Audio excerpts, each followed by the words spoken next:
Today, got a 2016 A3 in the garage, S line, and doing H&R lowering springs on it. I already got this side done.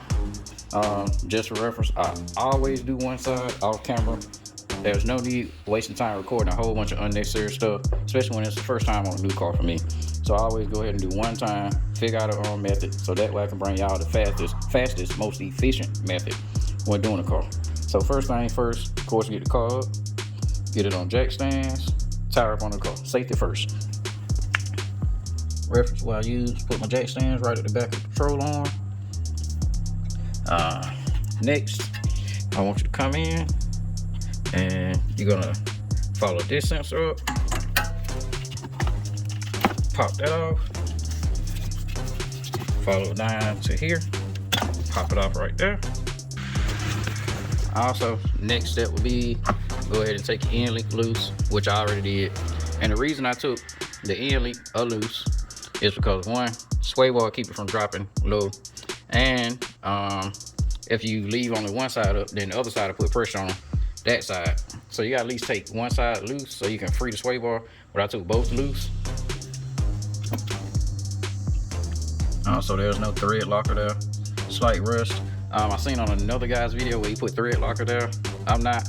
It's cause I'm guessing on the first one to take it apart. So don't see it in there, not putting it there. That is an 18mm also. All right, so my method of doing this, I'm going to set my McPherson strut compressors on there. Now I'm going to squeeze this down a little bit. All right, that's better. Squeeze that down a little bit. That'll give me a little bit of space, take a little tension off. Then I'm gonna go up top, bust that loose. Then that'll free this. And then take this loose. And last but not least, take those loose for the control arm / ball joint. Those three right there.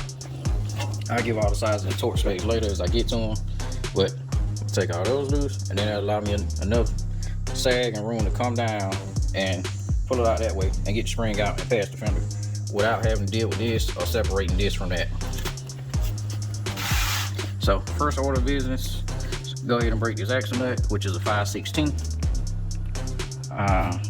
You're gonna need something that you can jam. I got an old hex key that I just jam in there, so go ahead and break that for you all. Alright, I finished getting the axle nut out, or bolt out. As you see, it has a good amount of thread lock on it. I'm going to replace that. It has grease there at the tip. Keep everything from seizing up, I imagine. You are going to have to remove the axle from the hub. Best way to do that, if you got something like a pole or something that's long, you can take it, push the axle out of the center, but that'll be a little later. Next step, I want to go ahead and get my spring compressors positioned in. So I'm going to do that, and I'm going to show y'all on camera how they're set in there. Alright, so I'm able to grab just those two coils. Not a lot left, but you take up that little slack and that'll be enough to hold it down so it doesn't spring up when you release the top hat. So I'm gonna go ahead and close that down, and after that, come down here, take those loose, hit the control on, which was 16mm. And once I do that, it'll be time to take the top hat and everything will come on down. Alright, so it should look like that. After you're done,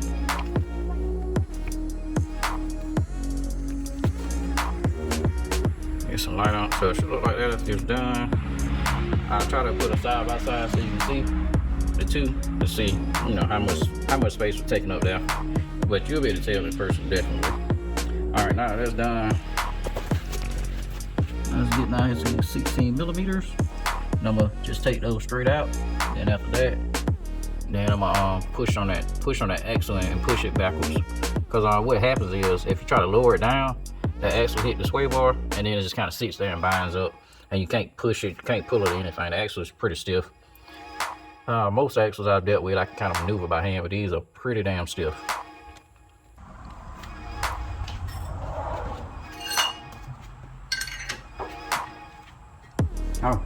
I was able to just hand push this axle most of the way out. I give it a tap, see if it's fully compressed. Alright, so it's fully compressed as much as it's gonna push backwards.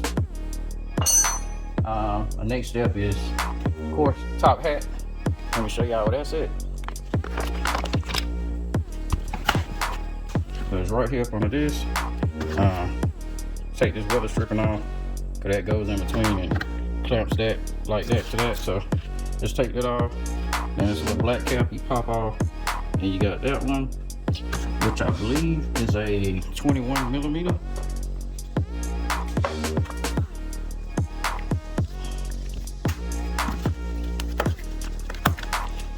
Yeah, it's a 21 millimeter. So next step, hit that with my impact gun, it'll come loose. Now some may ask why I don't take loose the top hat. Simply because there's really no need to on this type of car with this style strut. The Kia Stingers and G7s, they actually have enough room to grab about 3 cars in that same area and compress it, and it'll come down without even taking that off. Taking the hub off the ball joint and stuff. So, and the Toyota Supra's the same way, the new Mark V. So most of those cars are German engineered, even though it is a Kia. It is built by a former Audi and BMW guy. So they're set up the same way. So I'm keeping with that method because it's faster and a whole lot easier for the at-home guy in the garage to do it. So let me go ahead and bust that loose, then I'll show y'all why I let it record this coming down with it.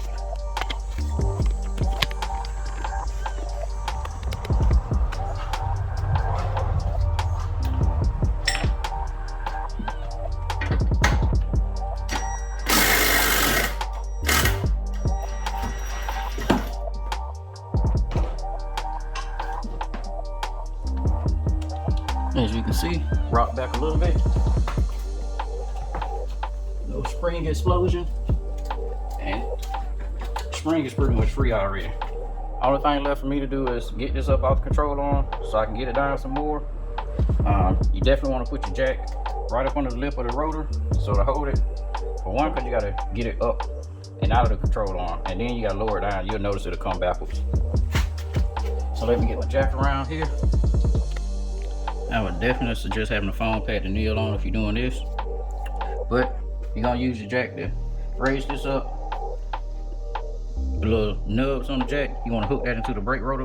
In between the front and the back in the vanes, you wanna hook it into that area.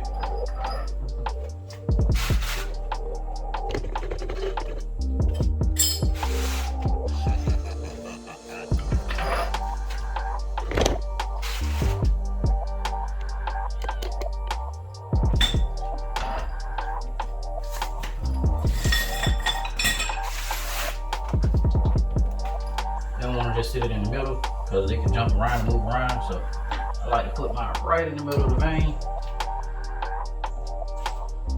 Hold that rotor that way. You may need a pry bar, separate control arm. I didn't on the other side.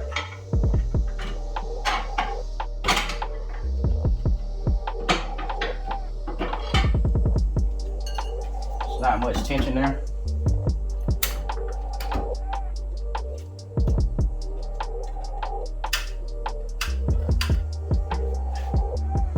Alright, so once you do that, you free that, then you swing to the side some,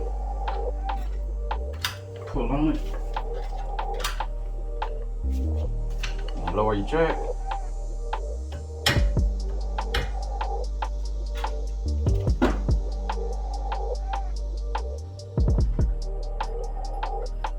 And as you see, as I move the jack, it moves. So the only thing that's holding me right now is the axle.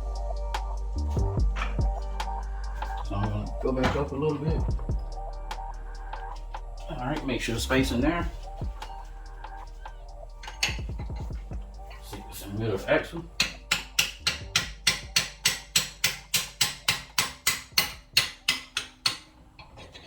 All right, my axle is free. The reason I jacked it back up because I took the bind off of it and I stuck my hand back there to make sure it wasn't on the sway bar. So now that I know it's wiggling. Once you see it wiggle,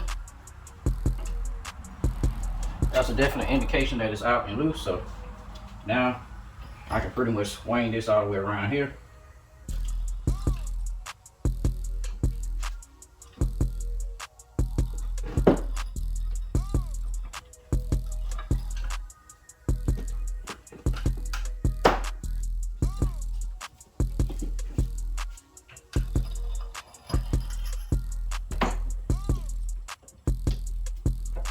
And that comes down like that. Still got play in your wheel sensor and your brake line, so you're not stressing that. So I'll push that back on the inside. Well, I don't have to. I can actually just leave it all there. Lean it out. And just like that. Boom. That's all. Spring come off. And you save yourself a whole lot of time from fighting with that. Because trust me, fighting with that on these cars is horrible. That just about damn killed me when I did it on my Stinger. Never again. So definitely want to find a way around that. So earlier when I told you to take loose that sensor, you see it pulls out some, brake pulls out a little bit, but for the most part, no stress on it. You can lean it back in. So this take a 19 millimeter. No, I didn't mention it earlier. But I'm gonna go ahead and run that down, take that spring off, go ahead and set the new spring in place. Alright, just so y'all can see what you're working with. Forget that alignment piece right there. Otherwise, that's how your top hat look. And it's actually beveled. So you see that? That lines up the same way on the inside. I gotta put my bump stop back on the inside too. But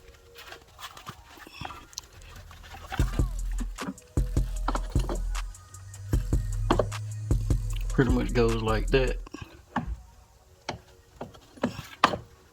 Can't really feel it when it slots in, but I'm almost sure it's in there. And that right there, yeah, it slots in. My bad for having the camera on. And that pivots like that.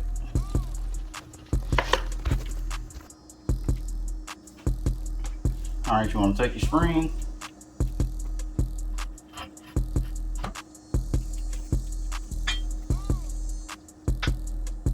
make sure it's aligned, sit down to the grooves.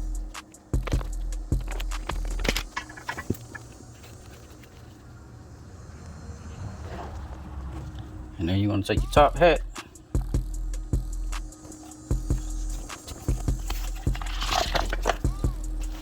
just sit it on top. Don't worry about it being centered right now. Just make sure you got this to the back, so to put the correct bevel on it. And you know it's pointing straight back towards the center of the car. Now what you're gonna do to line this up when going up through the shop hat, you want to take you one of these. Doesn't have to be exact fit as this one's not, but you're gonna stick it down through the top, and once you get it close, you're gonna push this down through the top hat area just to grab this. So as you push up with the jack, you can use this to line it up and just line up through the hole, and you can put a little bit of tension on it to push left or right to get it to go in the hole.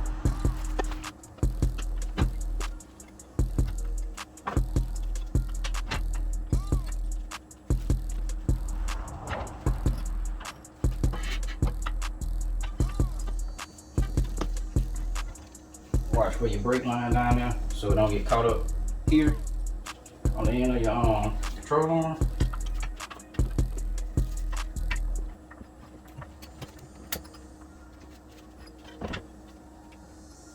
All right.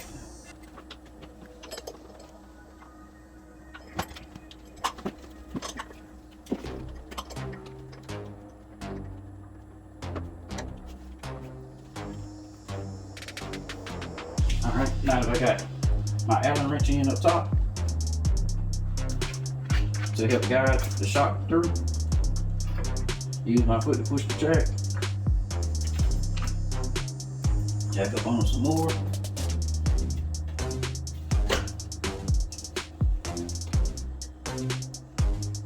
Check and make sure my top hat is still in position and close to where it needs to be.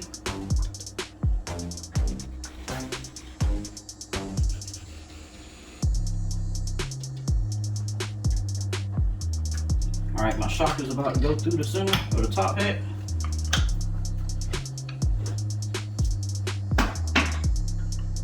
Alright, shock is through, I can take this out.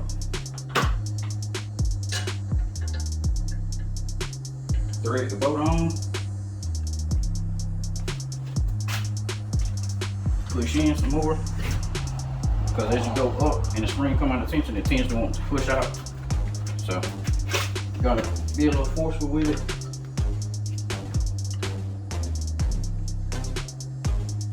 But once you get it up through there, thread the nut on as far as you can, hand tight.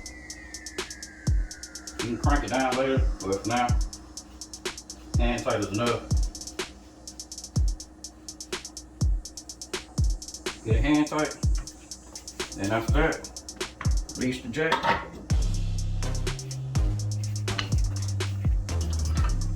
I'm gonna reset my jack. Back in the vanes. Anytime I jack up, it wants to push out.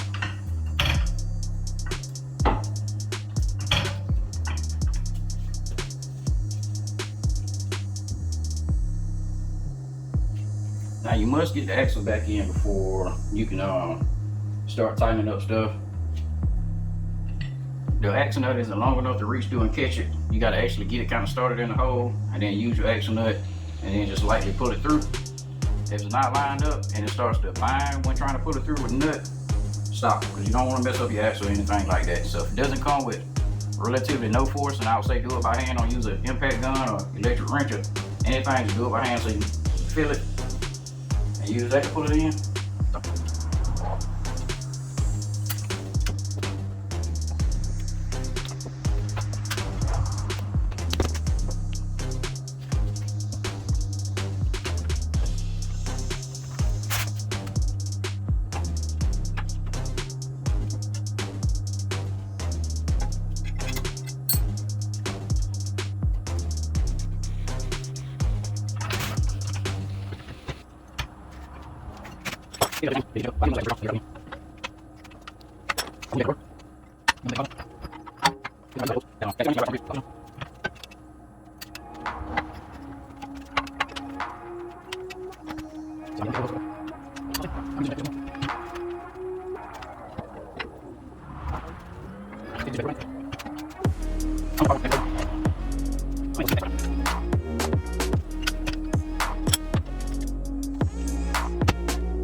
Alright, the axle has slipped into place.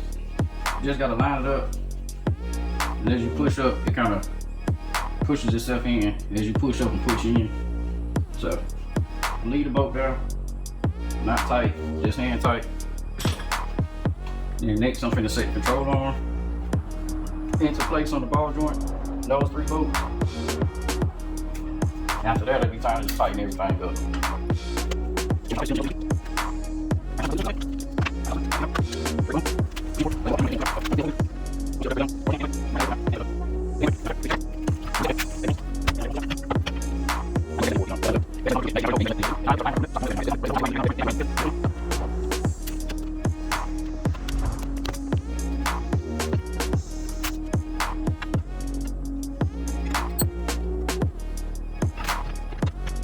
Alright, just to show y'all what I did.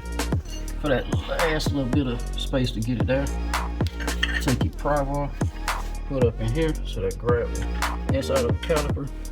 Don't lean on your slide pin, and then that'll give you enough leverage to control that either way, up or down.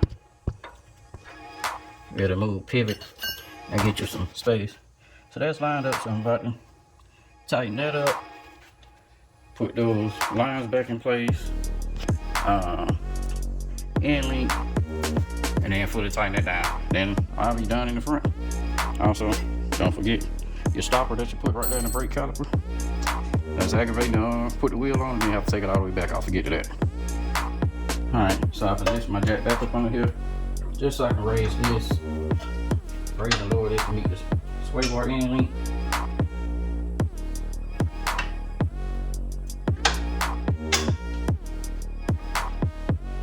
That can go through.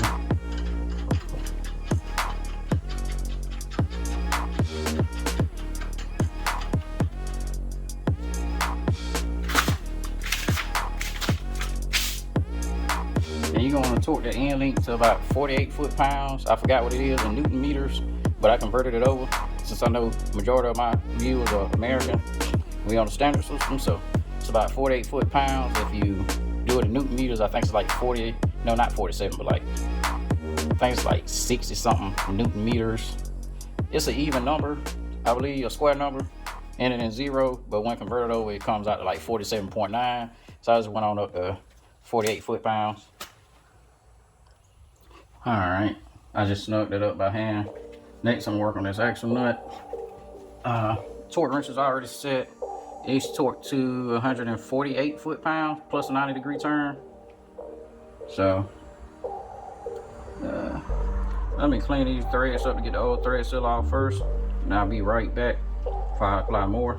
Now this boat, like I mentioned before, 148 foot-pounds. So I think I got mine set right at 148. So I'm going to torque that.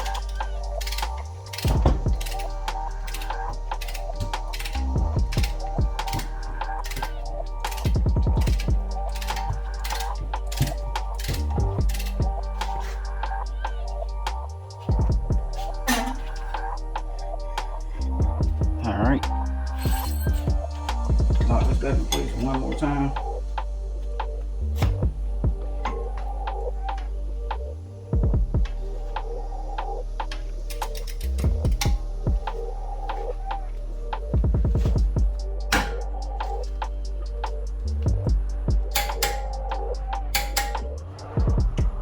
All right, it's 148.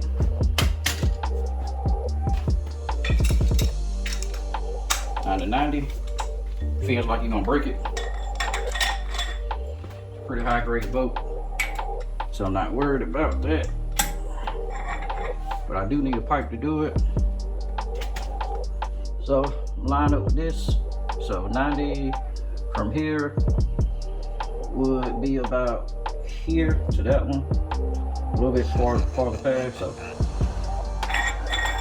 let me mark it. All right, so what I did is when it struck me a black dot right down the face of the boat. Probably can't see it on camera. That's right there. So I'm gonna turn that. Then once I think I get it 90 degrees, which is about maybe about there, somewhere between there, be 90.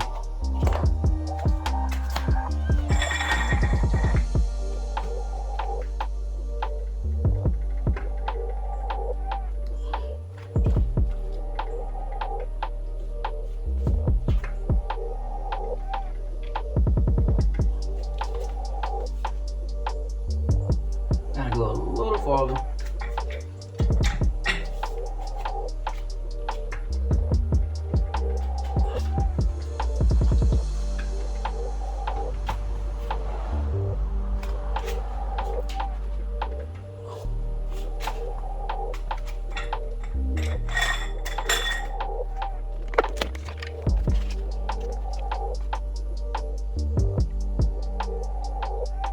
All right, so y'all can see the little, it's like right there above my finger that I made, which I took it down to pretty much right here. There's the rest line, which is about 90 degrees from up here where we were, right down there. So that's done and torqued in place. Remember, get that out. Now, time to set the other torque specs. Torque those in. Probably go from top to bottom. So I'll go ahead and do that. Then the 3 on the bottom. And once I set it on the ground, then I'll finish tightening in the top. All right, those bottom 3, they're gonna be 30 foot-pounds. Forgot what it was in Newton meters, but converted over is pretty much 30 foot-pounds plus 45-degree turn. So I'm gonna go ahead and knock that out. All right, just finish up the lower 3. Those use a 16 millimeter boat if I haven't mentioned that earlier. So now to this end link, which is 48 foot-pounds. No additional turn needed on that one. So I'm gonna go ahead and lock that down.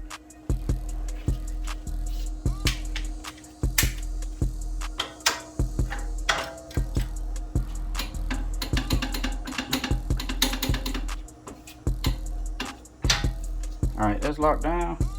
This side is pretty much done. All I gotta do is put the wheels back on. I'm done with the front. So I'll do that. And I'll show y'all with it lower down in the front. Then we move on to the rear. All right, guys, what's needed for the rear to do the springs? It's an 18mm socket and a wrench. It can be a ratchet wrench. And you'll need a T25 Torx bit.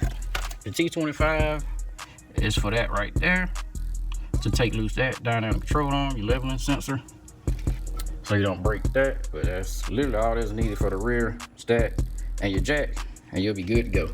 The only additional tool I could recommend is something like this with a point on it. That's just so you can align the bolt hole for the shock and the control arm into the hub area. But other than that, you can do it with this also. It works the same. So that'll be all you'll need to add there. And that will finish the job for you.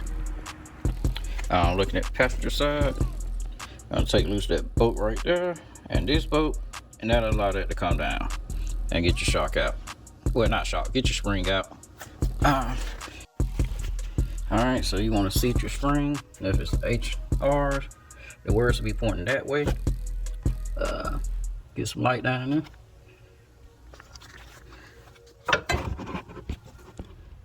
See at the bottom, just sit it in there and twist it in so it'll be aligned.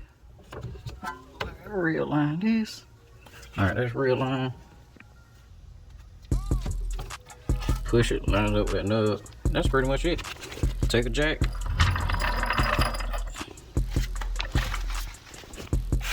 and push it back up.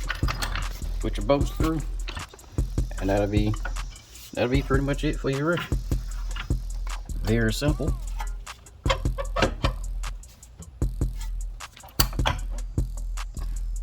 It's pretty much lined up, so all I gotta do is put that bolt through. That'll be done.